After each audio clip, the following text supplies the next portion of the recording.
Hi guys, my name is Emily, and today I'm going to be talking about Different Seasons by Stephen King. This is a short story collection of novellas. This was published in 1982. There is a story for spring, for summer, for fall, and for winter. The first story in this collection is Rita Hayworth and the Shawshank Redemption. Unfortunately, I'd seen the movie before I'd read the story, and so I kind of knew what to expect. I did notice that the film had made some changes to what was written, so I'm glad that I read it to see the original story, but unfortunately, I think because I saw the film first, I do like some of the changes that were made in the film better. I wonder if I'd read the story first, if I would have liked the story better than the movie and been upset with some of the changes in the movie. The second story is in the section Summer of Corruption, and it is called Apt Pupil.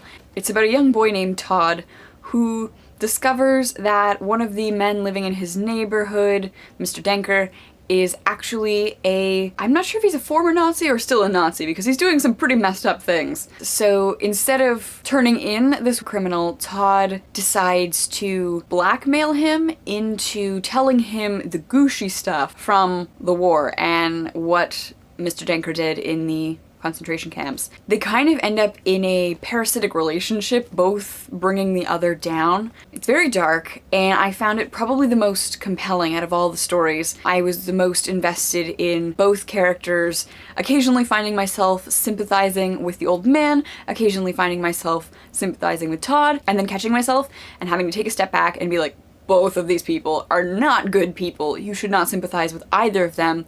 They are getting what they deserve. My favorite story was Apt Pupil in this book. The third story, Fall from Innocence, is called The Body, and it is about a group of young boys who are kind of bored on summer vacation, and they learn that there's a dead body near where they live, and so they decide to go on a hike to see the dead body. I found this story really slow because I really wanted to get to the dead body. I had this kind of perverse interest in seeing the boys' reactions to the dead body. I think the story is more about their journey, and so on this journey these boys are put to the test and we see and learn a little bit more about their characters, and I think they learn a little bit more about themselves. I think that's more the fall from innocence than anything, rather than seeing the body. So I was so focused on them getting to this body. There's a lot of like backstory, and I didn't really want to read that. I wanted to see them get to the body, and I think the point of the story is all of the stuff that I wanted to skip past, and I was very impatient. I think if I read it again, knowing how it ends, I will be more patient with the story, but my experience reading it this time was a little frustrating. So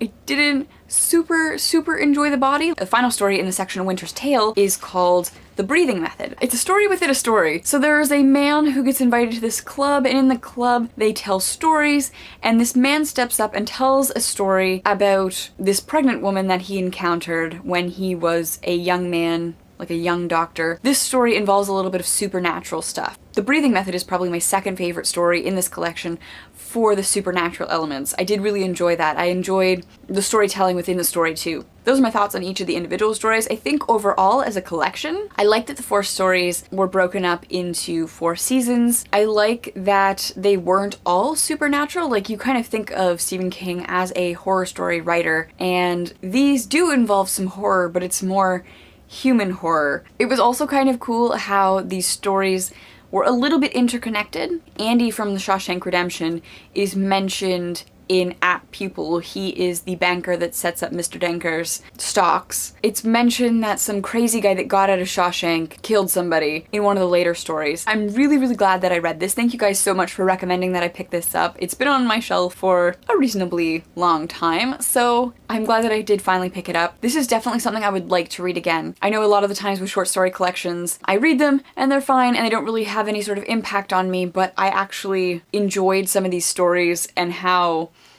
kind of conflicted they made me feel, and I would like to reread them again at some point. So I gave this 4 out of 5 stars. I would highly recommend that you check it out. Thank you guys for watching, and I will see you soon. Bye!